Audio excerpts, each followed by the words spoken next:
Hello and welcome to the Daily Mill for Tuesday the 21st of February 2023. Well, what was that? What was that? I'll tell you what that was. That was a bit of brilliant game management by Garrett and the players today. We got the match report here from southernnews.co.uk. 1-1. I mean, wow. What a result. What a performance as well. I mean, we did pretty well against them. And then we kept them down to one goal. They hit the bar. We had a bit of did get a bit of, well, they hit the post. We got, and George Long was flat-footed on that. And then it seemed like the switch was turned. We brought on the quicker players that could go in with Romain Esse, the new lad Adoma Maku, and of course Tom Bradshaw. And he comes on and scores a goal. That gets us a 1-1 draw against the league leaders Burnley at home. And reminder, this is our game in hand. One of them.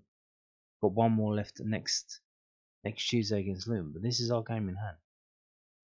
Most of us, definitely certainly me, would have written this off as we weren't getting anything from this game. But we managed to get a point from one of our games in hand, which is very vital, as I'm going to show you later on when we look at the table as it stands after this game. So let's get into this. This is a match report from southernnews.co.uk. Tom Bradshaw scored his fourth goal in 2 games to give the Lions a vital point at home to the league leaders. Mill snatched a point from the jaws of defeat as Tom Bradshaw scored yet another late goal to secure a 1-1 draw against league leaders Burnley. The Clarets dominated the opening stages before Garrett outside grew into the game, although neither side were able to find the back of the net before the half-time break. It was Burnley who broke the deadlock, with Ashley Barnes prodding home a goal-mouth scramble to give his side the lead shortly after the half-time break. However, the Lions refused to lie down, throwing players forward in the dying stages in search of an equaliser. Of course, it was Tom Bradshaw who found it, with the striker slotting the ball into the back of the net from a poorly cleared corner to give the hosts a crucial point at the end. It felt like the opening stages of the game would define the path of the match as Burnley took control immediately, dominating large parts of possession while leaving Millwall to chase shadows. Jamie Shackleton's heavy touch in the 8th minute looked to have given Anas Zaroury golden chance to open the scoring, but George Long got down low to deny him for a corner.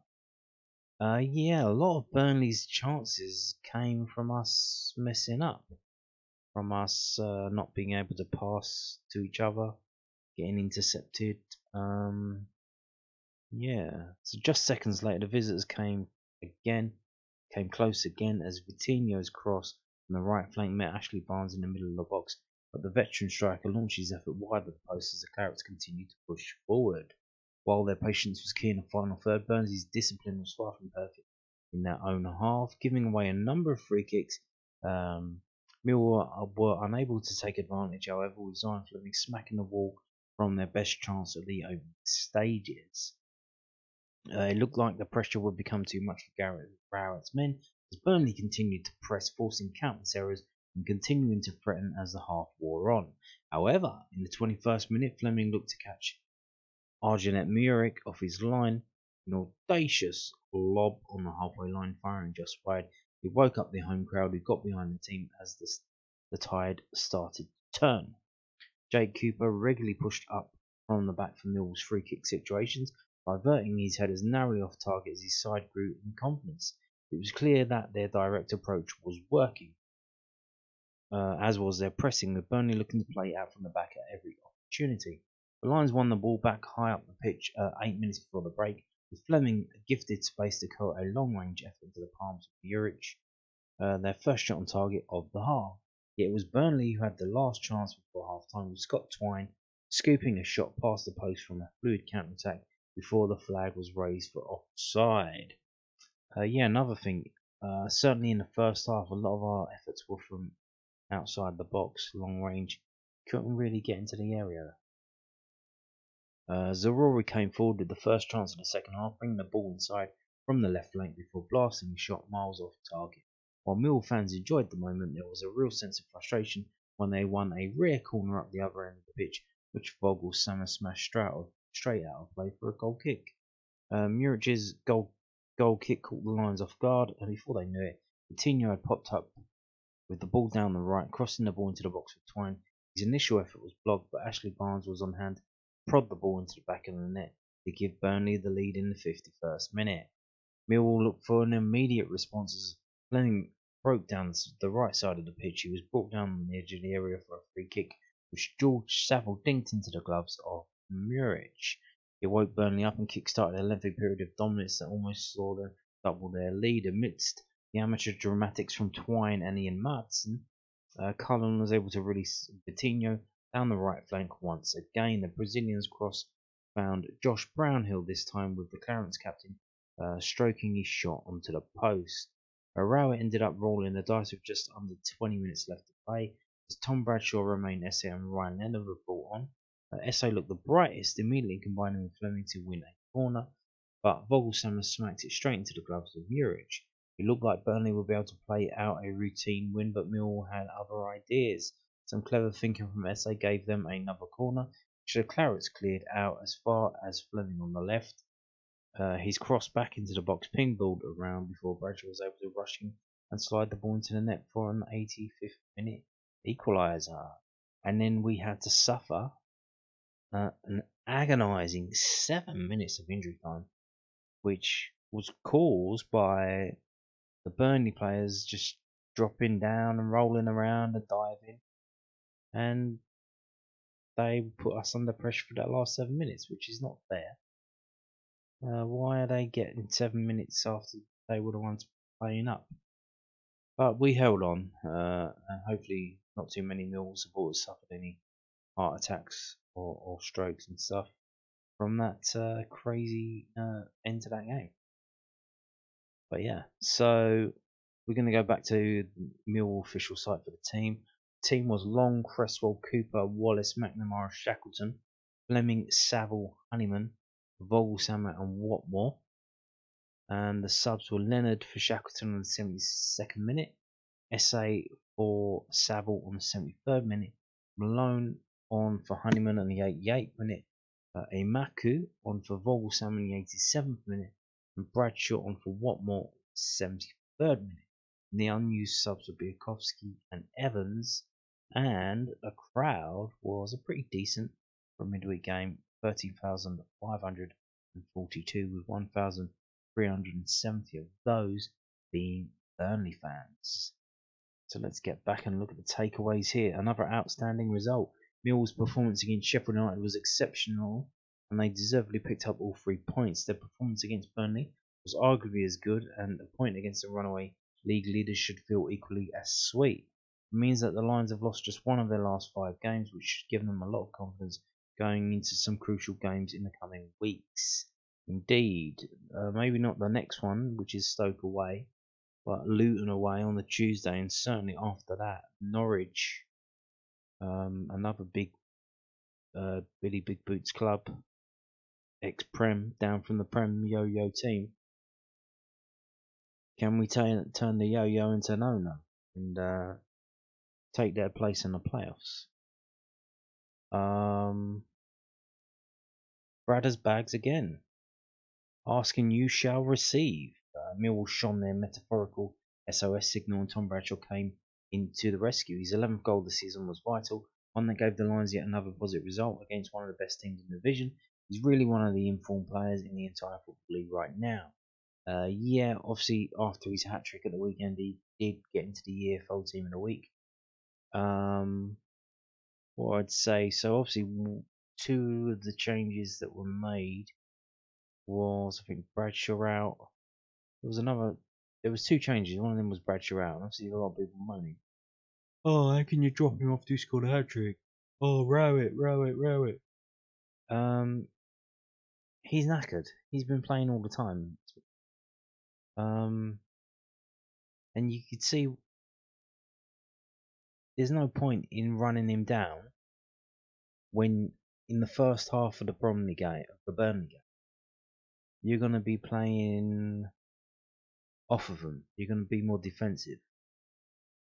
And you can see this is what I'm saying about Gary Rowett's game management. As soon as you flick the switch, and said, "Okay, 20 minutes, now we play," and it was a gamble, but it worked off because we could have been 2-0 down by then. But he probably still would have went for it, I guess. Just to try and get that goal back, to get that goal difference down from -2 to -1. But in the end, we kept them down to, we only conceded 1 goal against them, and which meant that if we did score when he switched on and brought on the attackers against his tired players, that we would get the goal and get the draw. So all eyes on Stoke. The results elsewhere in the Championship have been far from ideal. While Sunderland lost at Rotherham, wins for Norwich and Blackburn have made things incredibly tight towards the top of the table. It isn't the end of the world. Of course, the Lions have played many of the main promotion contenders already, giving them an easier run compared to many of their rivals. The tensions turn to Stoke on Saturday, although next week's clash with Luton looks to be a mouthful tie, given the current league table. Indeed. I'll tell you what, let's actually look at that now. I was going to leave that for a moment, but let's look at that now. This is from soccerbase.com. It's like quicksand. You win and you win and you draw and you draw and you don't go anywhere. You don't progress. The only team that's got out of the pack is Middlesbrough. They've got a 5-point gap between them and the team below them. And that's because they've literally won and won and won and won. They won like 10 out of their last 12 games. It's insane what they did. And you can see West Brom put that kind of run together. Then they started to lose a couple of games, and now they're down to 10th. This league is insane. You can see Millwall now up to 5th, with a +7 goal difference. We've got a game in hand of Blackburn and Middlesbrough and Watford, Sunderland and Norwich. We're on 50 points, the same as Luton and Watford. We're on the same goal difference as Luton, who our game in hand is against them, so it's their game in hand as well. And that's the game that's next week. And then after we play Luton, we've got to play Norwich, who are one of 2 teams with 49 points. You've got Sunderland and Norwich on a better goal difference than us right now, but minus 1 point below. Then below them, you've got West Brom and Coventry on 45 points. So crazy, and you've got the weird anomaly that is Blackburn Rovers on 52 points with a -2 goal difference, because they've just lost so many games, especially away. They've lost 13 games, which is probably the most in the top half of the table. But they haven't drawn a lot of games, so they've just been winning and losing. But yeah, that's where we are now. We are 5th in the table. And I believe we were 9th. So watching the table in live as the game was going on, before Bradshaw scored that goal and we were losing 1-0, we were 9th. Bradshaw scores that goal, gets us the point. We jump up to 5th. We jumped 4 places on that goal. Quite incredible.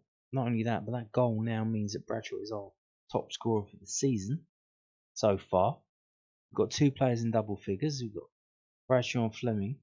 Bradshaw 11, Fleming 10. But Bradshaw is the joint 4th top scorer, sharing it with McBurney, Perot and Sargent. Crazy stuff going on down at the Den. So let's get back on, and so obviously, I think Burke was the other player that was out of the team. Everyone's going, well, what's happened to him? Again, they explained illness. He's got an illness. Oliver Burke's absence from Millwall's squad for Burnley visit explained. Oliver Burke is one of 2 changes by Millwall manager Gary for tonight's home game against Burnley. The Lions attacker was absent from the Matchday squad due to illness. It means that January signing Adomu Mack, who snapped up from Shamrock Rovers on January the 1st, is on the bench for the first time. Hat-trick hero Tom Bradshaw also drops out of the starting lineup. Rowett talked with some players needing their minutes carefully managed after Millwall's thrilling 3-2 victory over Sheffield United in SC16 at the weekend. The Lions are set to play Andres Vogelsang, who picked up 2 assists against the Blades in the central attacking role. Indeed, so an illness from Oliver Burke. Hopefully it's just him and it hasn't spread. But like I said, I thought this is what's happening now. We play a game and one of the players ends up missing or not able to perform or to make the squad, or has to go on the bench because they're not right. Every game we'll have one player get knocked out. There's some talk that Hutchinson may be back for the next game. It would be nice. So we'll see. But yeah, other than that, all the other injuries are long term. Burke's just an illness, but he's got to recover from that. So we'll see how he gets on. So now we've got the post match, the initial post match. I'm sure we're gonna have more tomorrow, probably the day after as well. Gary out delighted as Mills stand toe to toe with league leaders Burnley. 1-1 draw. The Lions stay in 5th place after Tom Bradshaw's strike earned them a point at the Den. This is from southwarknews.co.uk. Gary Rout was delighted by Mills' character as they came from behind to secure a 1-1 draw with league leaders Burnley. Then they go on to recap the match, which I'm not going to bother with because we already know what's happened. The results capped a fantastic 3-day period where Millwall have avoided defeat against the Championship top 2, and Rowett has no doubts that the points that they have gained in that time will be valuable at the end of the season. If you look at those 2 games, Sheffield United and Burnley, I think most people would have given us a massive chance, he said after the game.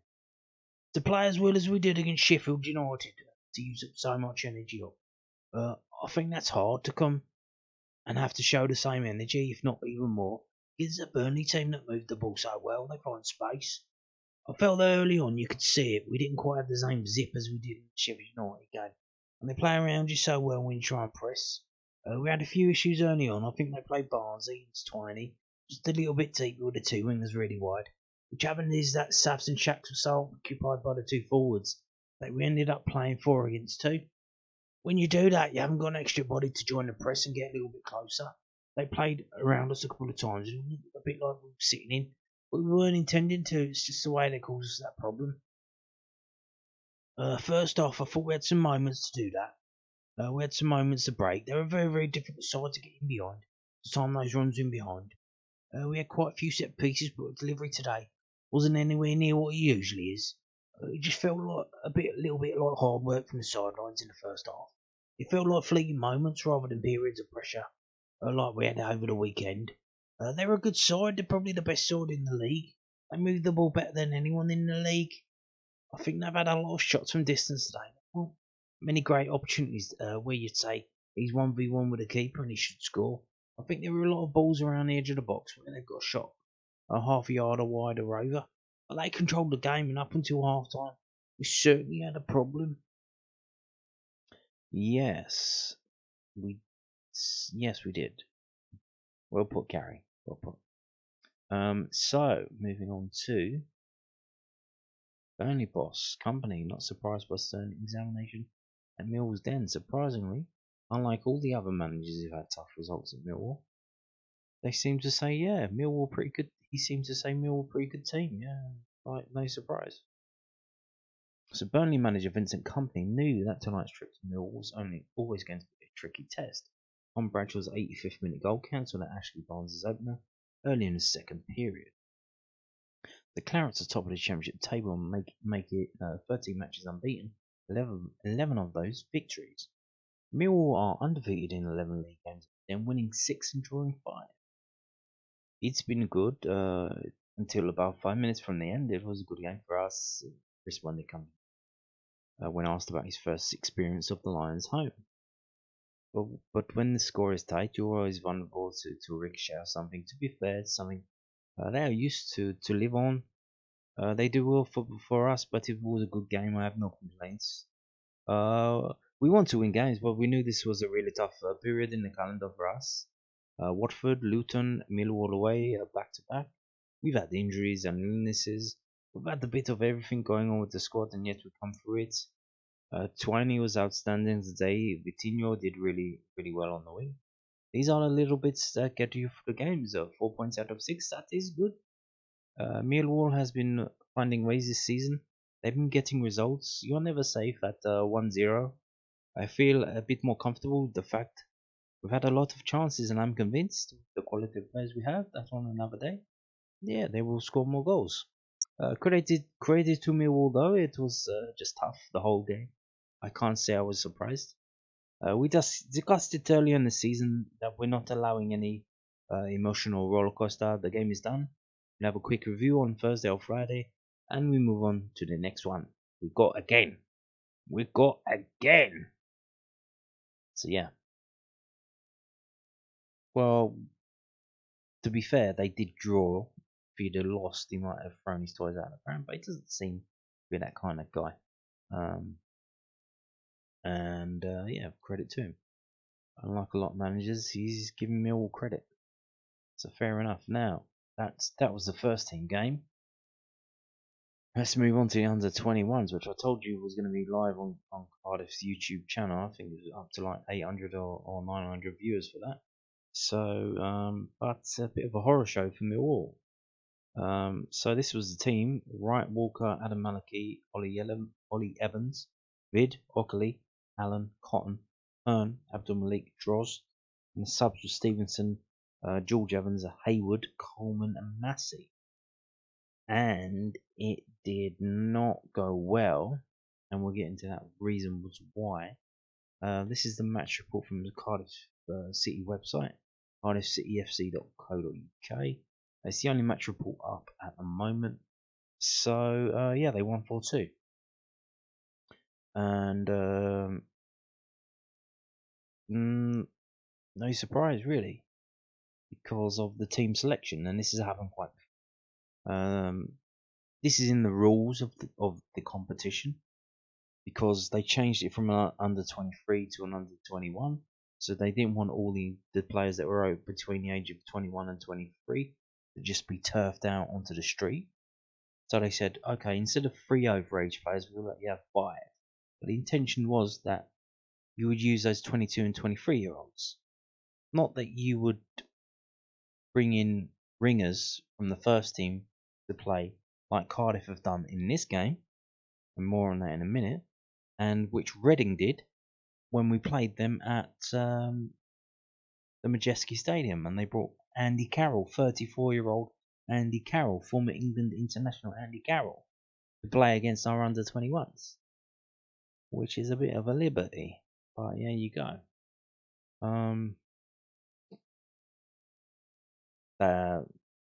They scored earlier on. Mark Harris solo goal. More on him later as well.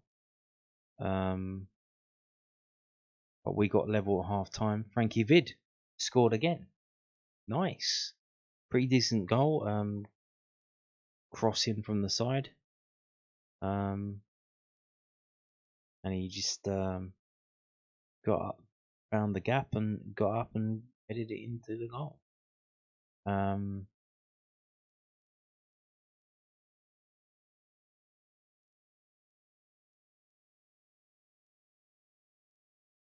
Then they got another goal there, Antwi. And then I think it's 3-1. Then Seb Dross scored. So it's 3-2, and then they scored again. So, there you go. Seb Dross scoring the other goal from Millwall. So it's Frankie Vid and Seb Dross scoring. But yeah, bit of a nightmare for Millwall, and reason why. So, having a look here. Where's the team? So this is their team. And Isaac Davis. So Isaac Davis, Corwell, Harris. So they put 3 first team players in for 63 minutes. And that was around the time when it was 3-1. So once they thought the game was in the bag, then they took them.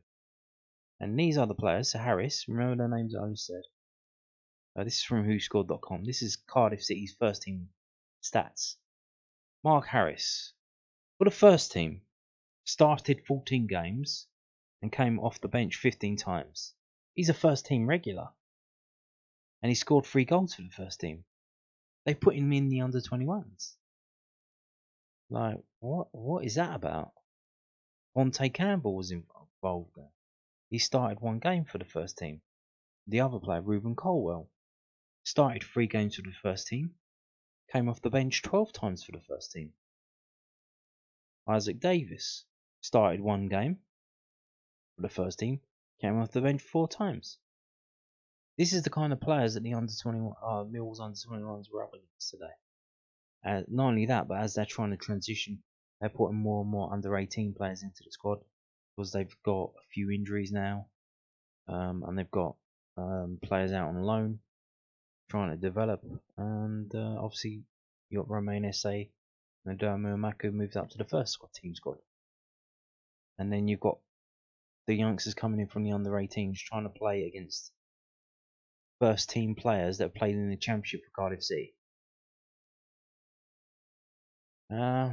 What can you do when you get teams do funny business like this? It is what it is. You just got to shrug your shoulders, and that's kind of sad and pathetic. But hey ho, if that's how you want to play it, it is what it is, isn't it? So here's where the table stands now. Where has it gone? It keeps disappearing. Hey, this is a great website. Oh, fantastic. Where are we? Here. Here. Bristol City also played today. Amazingly, they lost at home to Colchester United. Nice. So that means we stay top of the league. If we go back up here, we are still top of the league. Now, another contender has entered the building. Reading. They have 3 games in hand on us. And they are only 7 points behind. So, and they've won the last 4 games. And we're playing them next, which is not it's like poetic. Like, how's that work itself out? So yeah, it's currently set for the 27th, Monday at the not at the Den, at the Calmont Road training ground. We got to play that again. That's kind of a big game, I imagine. Certainly one you don't want to lose, but our home record is pretty good. We will see if they let Andy Carroll come play with them. I'm pretty sure they won't. But we'll see. But yeah, it's another one of them. What can you do? They're playing silly buggers and putting first team players in to play in an under-21 game. Hey ho, it is what it is. And on that note, thank you for watching and goodbye.